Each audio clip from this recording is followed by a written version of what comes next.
Hi, everybody. So here I would like to introduce Dr. Ryan Gilbert from RTI.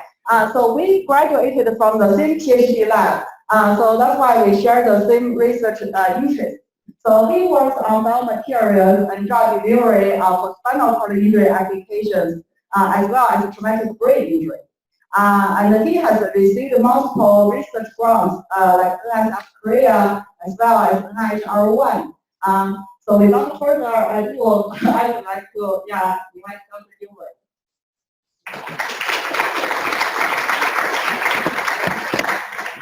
Okay, thank you, Ingwei. Can everybody hear me? Okay. Okay, great. Well, thank you very much, Ingwei, for the invitation. So, excuse me, as our work details, the focus is on biomaterials and primarily for spinal cord injury.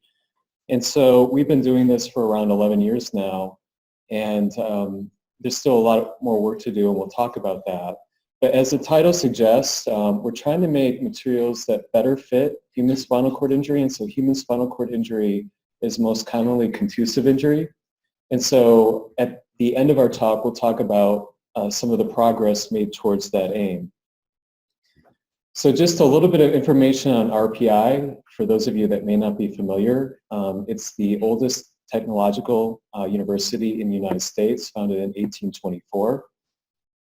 It's had one of the earliest formed biomedical engineering departments. Currently, we have around 425 undergrads, 50 PhD students, 12 tenure and tenure track faculty, and then research areas that are pretty consistent with other types of biomedical engineering programs in biomaterials, biomechanics, and bioimaging, and located in Troy, New York, so nearby Albany, so 3.5 hours north of New York City. So my lab has focused on many different types of biomaterials, but again, our focus has been spinal cord injury. And for today's talk, I've highlighted the areas that I'll cover in yellow. And so mainly we focused on spinal cord repair in looking at axonal guidance.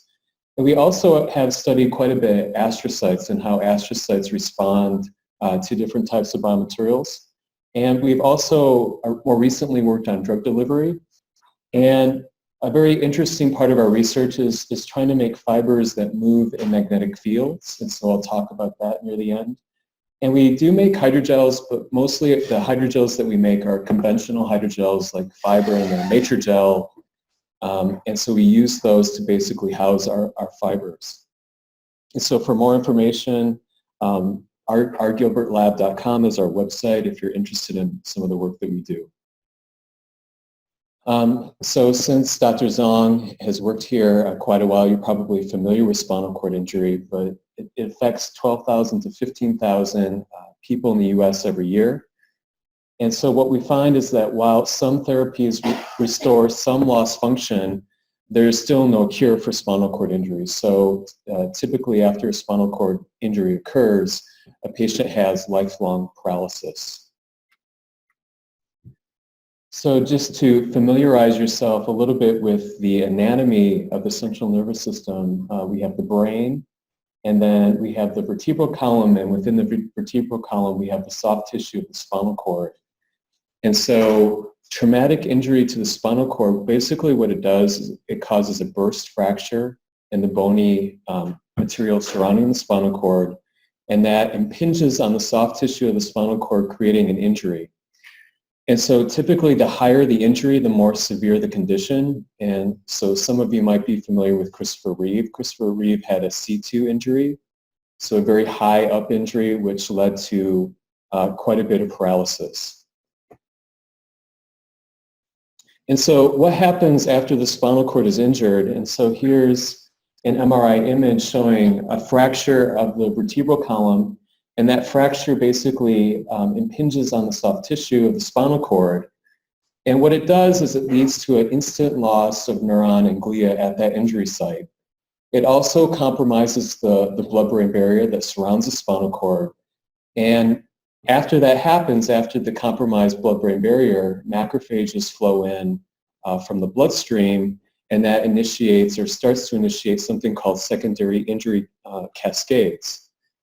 And so I've made a picture here, and so if we look at the lighter tissue being the lesion itself and the darker tan being the injury, what happens over secondary injuries, you basically have an expanding lesion.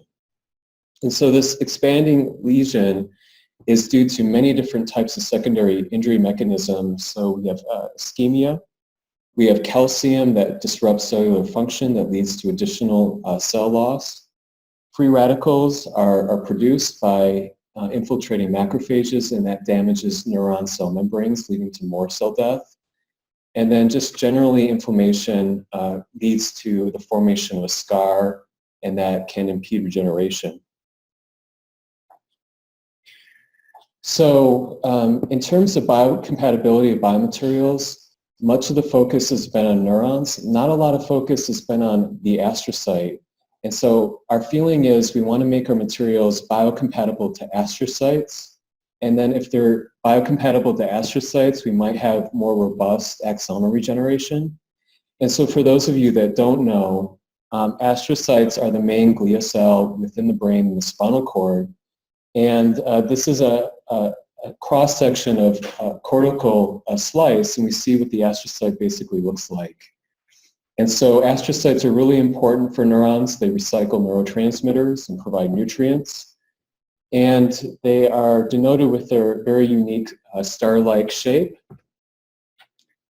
But what happens after injury is these astrocytes actually change. They become hypertrophic, or meaning that they swell. And they also proliferate and they migrate to the leading edge of the lesion site. So this paper that was published in 2009 by a leader in the field of astrocyte biology, if you have a moderate type of injury, basically you see swelling of the astrocytes, so they're becoming more reactive.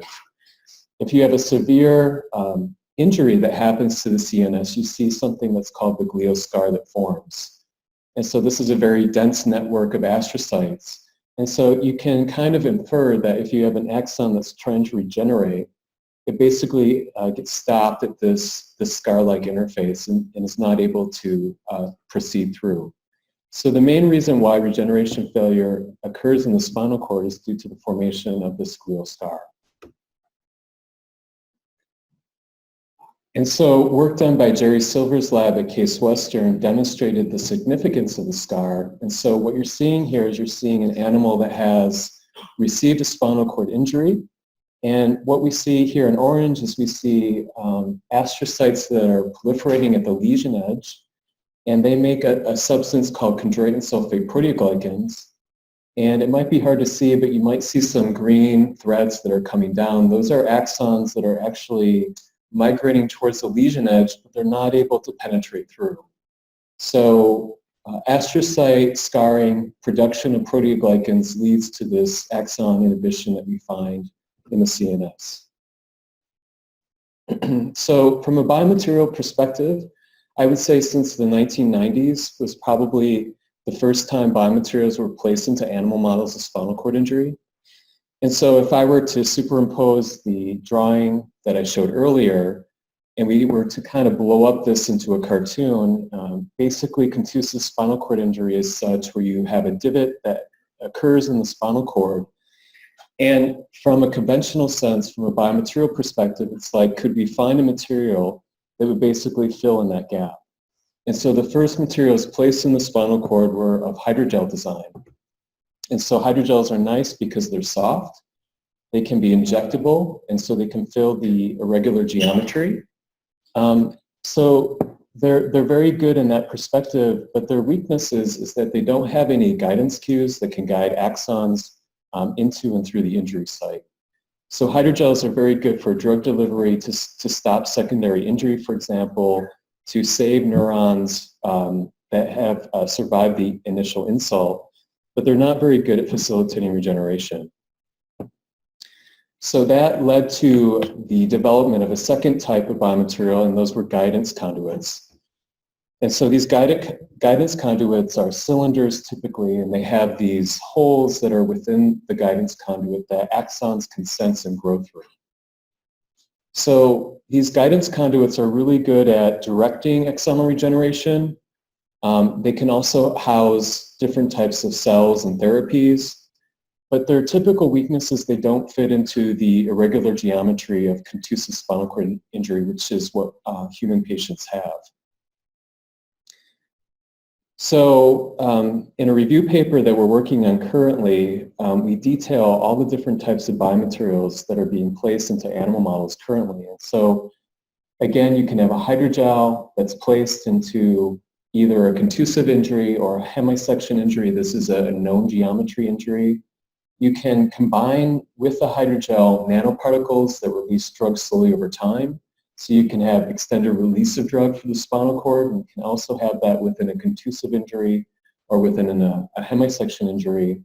And this last picture here shows fibers or conduits. And so typically conduits are made like this and they're placed into a known geometry. But I think what we want to start thinking about is, can we make fibers or conduits that can be placed into a contusive injury and allow for guidance through the injury site? So the process that we use to make guidance materials is a process called electrospinning, and I'm sure that many of you have heard of it before, and there are people in most universities that electrospin. But basically what we do is we make aligned electrospun fibers, and we do so by having a spinning mandrel. And so this blue circle here depicts how we collect our electrospun fibers. And basically as the wheel spins, it collects the fibers and it stretches the fibers in such a way where they become aligned. The nice thing about electrospinning is you can also tweak some of the parameters to create fibers of different dimension and different diameters. And so in this particular study that I'll be talking about first, you can just change the content of the polymer that we're using. We're using polyallactic acid, and you can change the rotation speed of the mandrel and the pump rate to create large or small diameter fibers. And what I mean by large, still relatively small, it's around 1 to 2 microns in diameter. But by tweaking the parameters here, you can create fibers that are on the nanoscale from 200 nanometers to up to 500 nanometers. So when we were first looking at electrospun fibers, a lot of people were very interested in them starting around 2006. And so we were a little bit late into the game. But in our first study that we looked at how important fiber diameter was in terms of guiding axonal or neuron extension. And so what we did is we created fibers that had different types of diameters. So over on the left-hand side, we see our large diameter situation, and the large diameter we mean to be 1.3 microns in diameter. And as you can see, we're able to really highly align them so that they're all going in one direction. And so what this chart shows, it basically counts all the fibers and it counts the angle deviation from each other. So the sharper the peak, the more aligned the scaffold is. And so just by changing the electrospinning parameters, here we added a different solvent to change the diameter. And so we went from 1.3 microns to 750 nanometers, and we still were able to retain the alignment of the fibers. And then we went down to, just by tweaking some of the solution parameters again, we were able to create fibers that were around 300 nanometers in diameter. But because the fibers are being pumped out at such a fast rate, we had a harder time making them aligned. And so that's why you see this graph depicting not as great of alignment as we saw in the other two situations. So what we did is we basically took sensory neurons from chick, and we basically put them onto the surface of our fibers. We wanted to see how far the neurites would extend. And so this is a clump of sensory neurons that we put onto our fibers, and we saw that the neurites that were coming off were able to find and sense the fibers and grow along the fibers. And so this was our 1.3 micron situation. We also saw really good neurite extension on our 760 nanometer condition. So again, they're following the fiber, the topography of the fiber. And then when we went to the small, we had a sense that they weren't extending in as aligned of manner. And that probably is due to the smaller diameter, but also because the fibers weren't as aligned. So we think that there's some cutoff here in terms of having an optimal size for neurites to sense the biomaterial. And so this graph here is just depicting the length. And so again, we saw the largest neurites, or the longest neurites, being from the large and the intermediate type of fiber situation. So when we demonstrated that, our next step was to try to put these fibers within a spinal cord injury model. And so the spinal cord injury model that we used was a rat complete transection model. And what we did is we basically took our fibers that are flat and we basically rolled them into a tube. And so this is basically what the tube looked like. And so this tube has a diameter of around 3 millimeters, and that's the same dimension as the rat spinal cord. And so what we're seeing here is, again, we're seeing the really highly aligned fiber structures, again, very tightly aligned. And here what we're seeing down below is after we rolled our scaffold into a tube, we wanted to see if the alignment was maintained after rolling. And what we found is that rolling didn't really affect the alignment. So our process of making a tube didn't disrupt the alignment that we needed to have. And so how do we test them in vivo? What we did is we used a rat model. And basically what we did is we used a complete transection model at the thoracic 9-10 location. And we did a complete transection where we cut through the entire spinal cord, and then we removed 2 millimeters. And so our conduit was 3 millimeters in length, and we basically placed that within the stump. And so what that looked like is, if we have a complete transection of the spinal cord, basically we put our conduit right within that gap, and then we waited a period of time to see whether regeneration would occur. And so this study was published in Biomaterials in 2011, and we found that we tried 2 different types of studies or groups. We had a film with the fibers or a polymer film without the fibers to see how effective the fibers were. And so this basically is what the spinal cords look like at 1 week, 2 weeks, 4 weeks, and 8 weeks after implantation. And so we did some histology, and what we found is, as time went on, if we had fibers in the spinal cord, we saw that something was happening. Tissue was basically regrowing and integrating within the conduit itself. And so if we had the situation where we didn't have any fibers, we didn't see anything at the later time point, showing that the fibers were actually helping cells migrate into the lesion. And we saw that in all the animals that we looked at. So fibers are definitely doing something in the spinal cord to help facilitate some sort of cellular function. And so what we wanted to do next is we were trying to figure out why we were seeing cells coming into the scaffold. And so some of the remaining questions that we had is, how is this regeneration, or how is this happening? And we focus on astrocytes. And so the second question is, can we deliver drugs using fibers? And then the third thing that we'll talk about is, can we make injectable fiber constructs for contusive injury? So I'll talk about each of those now. Excuse me. So we want to make our biomaterials interact with astrocytes very well, because they make the scar typically. And so if we make a biomaterial, we want astrocytes to integrate with the material, not form a scar around the biomaterial. So we tried to decide, how can we make our fibers better for astrocytes? And through some pilot studies, what we found is that fibronectin is a protein that astrocytes are very responsive to. And so what we did is we made our fibers that were aligned, we put fibronectin down, and then we cultured astrocytes on top. And we had 3 different situations. We just had a film without any fibers. We had fibers that were randomly organized, and then we had fibers that were aligned. And so what we saw is, we saw that here are the astrocytes on the film. Here they are on randomly organized fibers. And then what we saw is, we saw this really unique change in astrocytes where they almost become neuron-like. And so they're sending out these really prominent extensions along the direction of the fibers. So we're seeing a change in astrocyte shape that's induced by the fibers. So that led us to question some other things. Are we changing the astrocyte phenotype? Are we changing how they function? And so that led to some other additional experiments. And so You can also have you can also look at cell and unique individual cell response. And here what we did is we electrospun a fluorophore into our fibers so that we can image it with microscopy. And then you can put an individual cell down and you can see how the cell changes shape over time.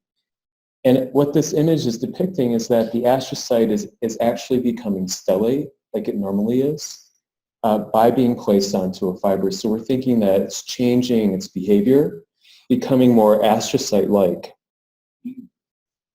And so some of the initial studies that we did is we put, again, these are astrocytes on the 3 different situations that we talked about before. We're just staining for some different things. The blue stain is for cell nuclei, and the red stain is for proteoglycan neurocans. So as I mentioned before, these proteoglycans are made by astrocytes, and they prevent axonal regeneration. And what we found is that the astrocytes cultured on fibers, we didn't see any neurocans. So it's suggesting that the astrocytes are changing their behavior in such ways where they're not making proteoglycan.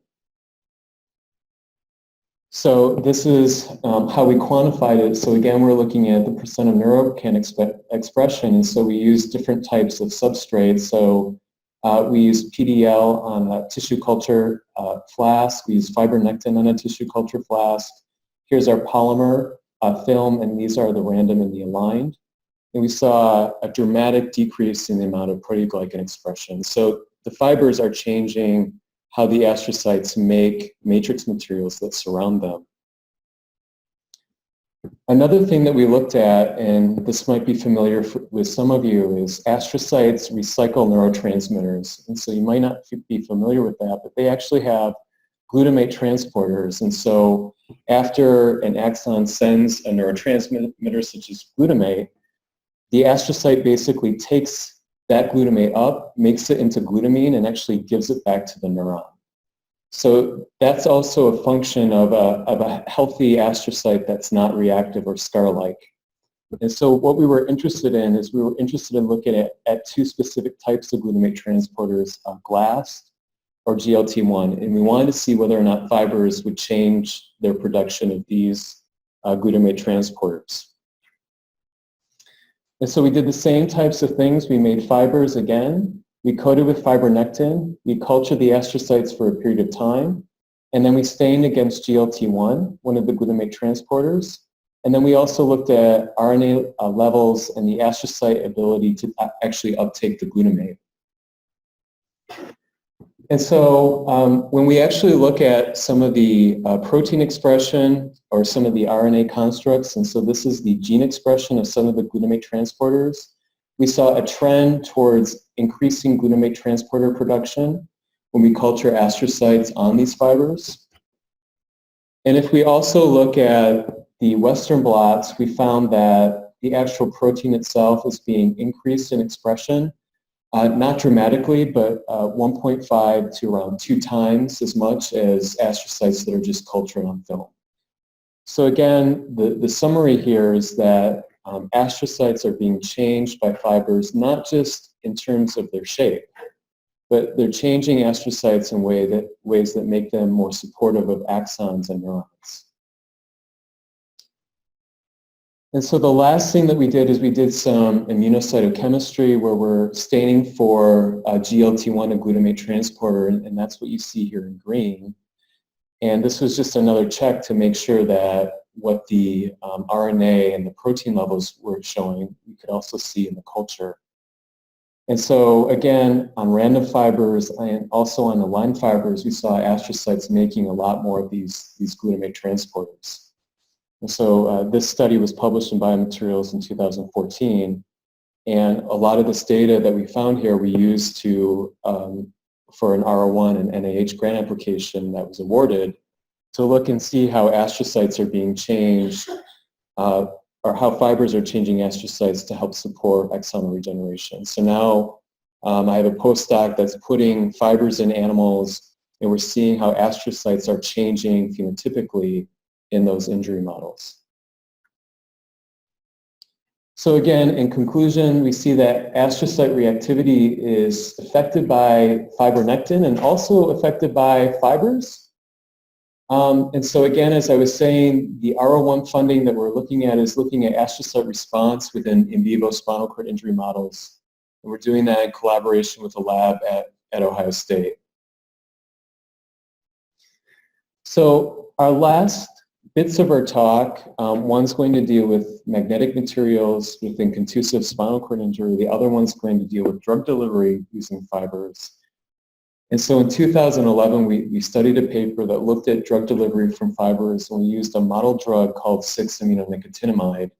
And 6-aminonicotinamide is a drug that affects the metabolism of cells. And it's been used in spinal cord injury models to stop the metabolic activity of astrocytes, to make them less reactive or less star-like. And so what we wanted to do is we wanted to basically place that drug within our fibers. And so again, the polymer that we use is polylactic acid, and the solvent that we use is a fluorinated solvent. And the reason why we use a fluorinated solvent is because it can dissolve both the polymer and the drug within the same solution. And so this is typically when we put a drug within our fibers, we don't get as aligned of a scaffold, and it actually changes the diameter of the scaffold as well. So we have to tweak things to make the diameter back to what we want it to be and to affect the alignment. But typically when you make Electrospun fibers that have a large amount of drug, you get something that's called a burst release. So I'm sure that many of you have heard of this before, where there's a lot of drug near the surface of the fiber, or the fiber's just not very good at retaining the drug. And so when we first developed this, we saw a very, very fast release that occurred basically over the first two days. And so if we're treating spinal cord injury, we want to have that drug be released for a longer period of time. And so we were thinking about ways, how can we release drug from fibers for longer periods of time? And so what we focused on is we focused on removal of solvent from the fiber. And so whenever you make a polymer from a solvent, you have solvent retention. So solvent stays within the polymer for an extended period of time. And so we were thinking that one of the reasons why we had such fast drug release is because the solvent had some of the drug, and when we put our fiber within a solution, the solvent would take the drug out with it, and we would have most of the drug be released. And so what we focused on is we focused on treating the fibers after we electrospin with heating, or just placing it into a lab environment for an extended period of time. So what you see here is you see a situation where we don't keep the fibers out in the laboratory for a period of time, and here we keep the fibers out for 28 days. And what we see over here is we see another way that we treat our fibers is just by heating them within a tissue culture incubator. And so again, if we don't treat our fibers, we see a very, very rapid release of drug. But if we combine incubator heating along with just keeping the scaffolds out in the environment for a long period of time to get rid of the solvent, we saw a much, much more extended release that was lasting for almost a month. So instead of having drug release over 2 days, we can have drug release for several weeks. And so that's much better for spinal cord injury, which takes a very, very long time to resolve. So we're looking at using these types of scaffolds within spinal cord injury models to see whether or not these long-releasing fibers can not only guide astrocytes and neurons, but also affect their behavior with some sort of pharmaceutical. And so what we found that was very interesting is based on our treatment, we're able to eliminate our burst release. We prolonged our 6-aminonicotinamide release by a factor of 5. And the amount that we were able to release, we doubled that basically. So just by keeping your scaffold out and getting rid of the solvent, you're able to extend the rate of release from our fibers. Okay, so the last type of research that I'll talk about is research that I find the most interesting, or this concept about using magnetic materials to position biomaterials in different types of locations. And so somebody gave a talk at our school, and this probably might happen to some of you. You go to a seminar, you're really excited about somebody's work, and then you want to set up a collaboration. And so Dr. Dutz is an expert in making magnetic nanoparticles, and so this collaboration has been ongoing for probably 3 or 4 years now. And then basically he gives us particles and we put them into different types of polymers to do some unique things. And so one of the initial studies that we had published is we worked on a study that was published in ACS Chemical Neuroscience. And basically what we were able to do is make microspheres out of polymer that had iron oxide nanoparticles, and we can put growth factor in that and move them to different locations to have axonal extension be in a particular direction. And so I'll talk a little bit about our strategies so that you can understand it maybe a little bit better. So our idea is that we have these particles that release some sort of growth factor. We have a magnet here where we can control where they're located. And so here's a clump of neurons, and the idea is that we can basically move these magnetic particles to a particular location, and these neurites will basically follow it. And so for our initial study, what we did is we actually cultured these particles that release growth factor. We started out with nerve growth factor, which is a very basic growth factor. And what we did is we placed our particles that release the growth factor in one location, we put our D or G in another location, and we just held it stationary. And so we wanted to see whether or not we could get neurite extension towards the particles. And so here's a movie, and I'm going to see if we can get it to work. And so this is just demonstrating the mobility of the particles. So here's a magnet. Basically, they're releasing drug, but you can position them wherever you want them to be within a culture. And so the idea is, you know, if you have a patient with spinal cord injury, for example, you might be able to inject them into a distinct location and then have neurons follow them or axons follow them and then keep moving them, right, through the patient in such ways where the axons keep migrating towards them. And so what we found is we placed particles, and that's what this X box is denoting. We placed particles that are releasing NGF, and what we found is that more of the neurites were basically going towards where the particles were. And here was a control where we had particles without NGF. And here is a situation where we had NGF that's soluble all throughout the dish or the solution. And so this has very robust neurite outgrowth, but you can see that the neurite outgrowth is in both directions, so you can't control it as well. So we're thinking that we might be able to use these to have more directed extension of axons. Okay, so the last project that I want to talk about is one that's nearing completion, so it hasn't been published yet. We're looking to submit sometime soon. But it's this concept of, can we make an injectable that has our fibers in it and basically use magnets to align the fibers within some sort of hydrogel or some sort of construct. And so again, we want to have this be for contusive spinal cord injury that's irregular. So the idea is the surgeon would inject a hydrogel that has the fibers, use magnets to align the fibers, and then the axons would basically sense those fibers and grow along those fibers. And so this is a little bit busy, but this basically shows you our schematic. What we do is we take our superparamagnetic iron oxide nanoparticles, we mix them with our polymer, and we mix them together, and then we electrospin. And through electrospinning, we create fibers in a line fiber mat. We then place these fibers within a hydrogel, an injectable hydrogel. We use magnets to align the fibers, and then we place neurons within the hydrogel, and we see how they interface with that material. So our first aim in the study was to incorporate different concentrations of these iron oxide nanoparticles within our fibers and to assess the characteristics of the fibers. And so here we have 0%, 2%, 4%, 6%, and 8% weight of iron oxide per weight of polymer. And as you can see, the scaffold gets more brown as you increase the iron oxide nanoparticle content. We also did scanning electron microscopy to make sure that we were actually still forming fibers with these iron oxide particles, and we were able to still make these fibers that were highly aligned.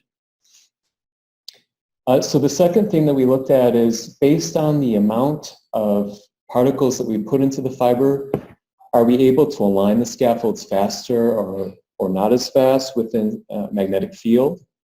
And so this is basically a time-lapse image of the 2% iron oxide nanoparticle fiber situation, and we have magnets on either side, and it takes some time before they actually align. And we did this study within a PBS solution, but you can also do this study within fibrin, and we've done that as well. And I'll talk about that a little bit later on. So as you increase the weight percent of the iron oxide, you're able to make the fibers align faster within a magnetic field. And so that's basically what this graph is showing. So based on the concentration of iron oxide nanoparticles, it takes a specific amount of time in seconds. So the 2% iron oxide was able to align in 3 seconds, and by increasing up to 8%, we basically can get that down to around 1 second. So again, the idea is the surgeon would inject, use magnets to align, and then they would be aligned thereafter. So what we found, since the 6% was very similar to the 8%, we decided to go further with the 6%. And so the last thing that we looked at is we looked at and tried to decipher whether or not we can use fields to bring scaffolds to neurons. And so in this particular type of situation, we use a fibrinogen solution. We place our neurons within that solution. We use fibers, we align them, and then we bring them in close proximity, and we see what happens. And so this is basically another movie of what this looks like. So again, you see our scaffold that has the magnetic elements. We're bringing it down to the DRG. And this is in a fibrinogen solution before we cross-link it. And so we're bringing it in proximity to it, and then basically we culture for a period of time. And so this is basically what we saw in some of our initial studies. We see this is the neuron cell body. Here are the fibers that we bring in close proximity, and the neurites are coming off. They're finding the fibers and they're growing along the fibers. And on the other side is basically a situation where there are no fibers, and you see these neurites that are coming off, but they have no directionality. They're not growing anywhere. So this is showing that you can use magnetics, at least at a very basic level, to position fibers near DRG to enhance the direction of those neurites that are coming off. So in summary, I hope that what I've shown you is that electrospun fibers are a viable material for the promotion of directed axonal regeneration within animal models. We're figuring out different types of new designs to influence astrocyte behavior, to increase the duration of the amount of delivered drug, and make these really interesting injectable analogs. And so for spinal cord injury, I think that electrospun fibers are viable as long as we make them in such a way where they can fit within the contusive injury site, release drugs for appropriate amounts of time, influence astrocytes in very interesting ways that promote regeneration, so that we can have some sort of biomaterial scaffold that helps patients with contusive spinal cord injury. So again, this is how we started off. The field, basically injecting hydrogels into the injury site. This is, I think, where we want to end up, making something injectable where we can align the fibers to help promote the regeneration of axons. And so that ends my talk. All this work is done by really talented students that work very hard, like many of you do in the lab. And so Chris, for example, has worked on these magnetic fibers for a year and a half. He's been able to get them to work. Anthony works on our drug delivery fibers, so he was the one that figured out a new way to extend the rate of release of drug from fibers. And John was the one that looked at astrocytes and how astrocytes respond to topography. So I'd like to thank them specifically, but these are our other lab members, and I'd like to thank funding from NSF, Department of Health at New York, and also NIH.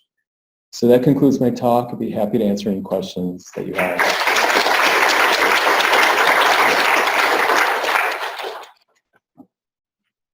Questions?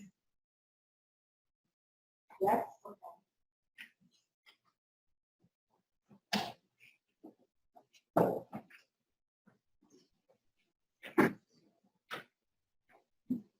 All right, so two things. First, why did you choose PLLA for the electrospinning?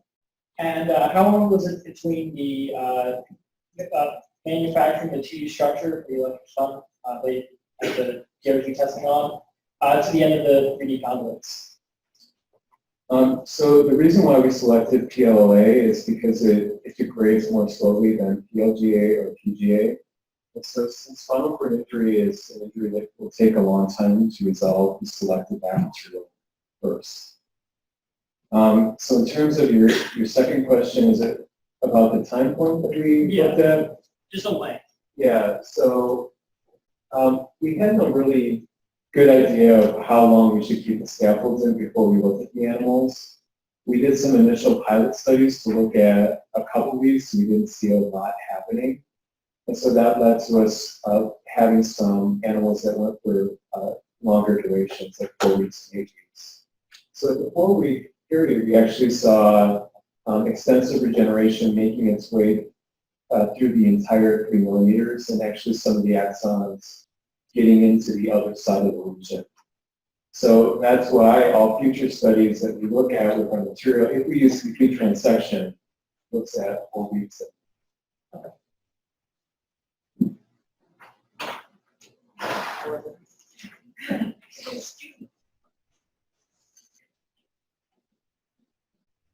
Hi, that was a really nice talk, by the way. I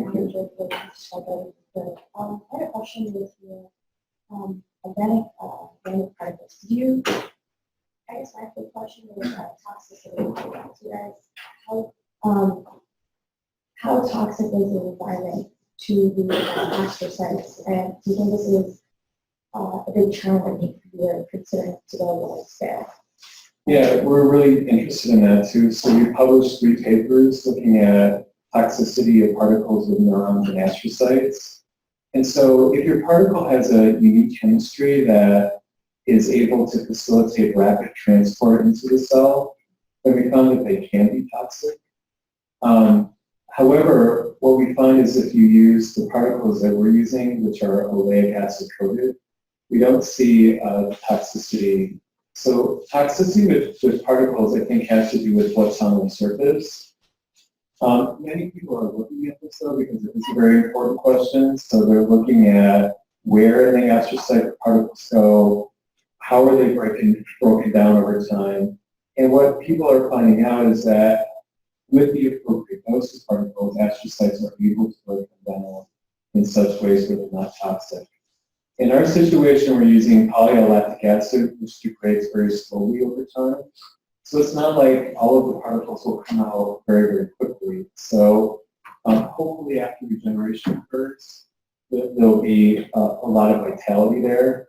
And then if iron oxide is being reduced, then we can look at that toxicity, but I think we're not as concerned about that. That's a good question. Thank you.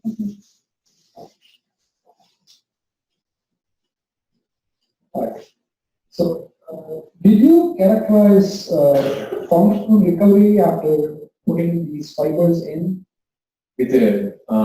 So again, another problem with complete transection, we typically don't see a lot of functional recovery. In case of a contusion. Yeah, in contusion, we haven't done the study yet, so look at that. We are taking fibers that don't have any iron oxide and we're putting them into contusive injury, and we're better able within that model to look at functional recovery, but those studies are ongoing. And the other question is, did you try adding immature cultured neurons in your conduit and then put them with growth factors such as B and F? put them inside the car? Yeah, we haven't done that. So a lot of people do that, where they take stem cells and they put them within Gran's conduits. We haven't done that, and we haven't done that simply because we see that we don't need that. So we don't need cells. We've seen such robust regeneration. We think that just topography is enough. So we haven't said, well, if we add cells, will we see even more? So those would be next steps if we want to see even something more robust. But I think that the challenge currently is getting the fibers in the contusive model, and then dealing with that first, and then adding things on that field. Okay. So are there any more questions? Okay.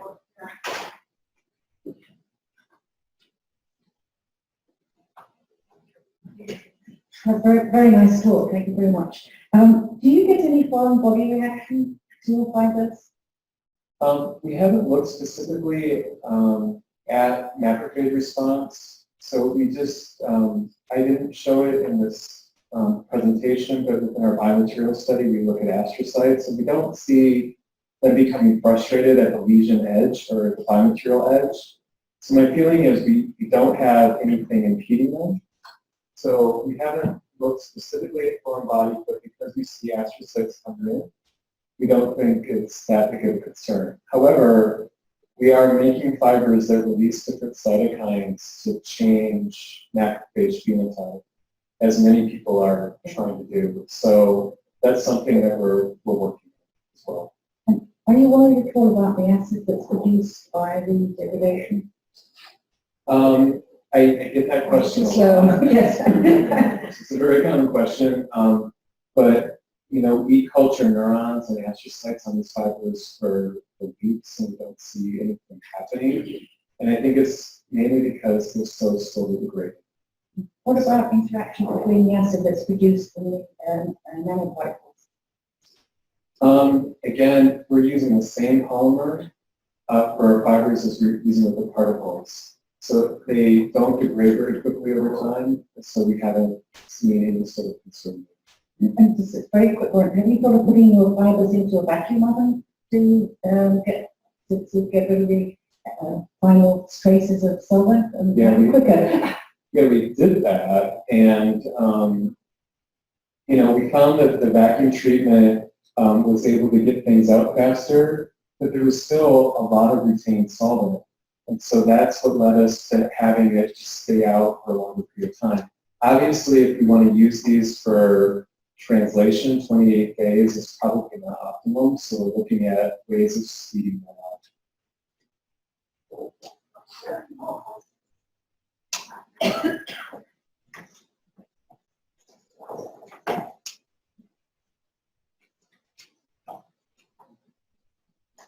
When you said that you chose 6% for your iron oxide fibers, was that the fastest time, or was there something else that weighed in that decision? We didn't see any difference in terms of statistical differences between the 6 and 8%, so that's why we stuck with the 6%. So that's why we did that. Are there other questions? Okay, no? Okay, yeah, let's Dr. Gilbert.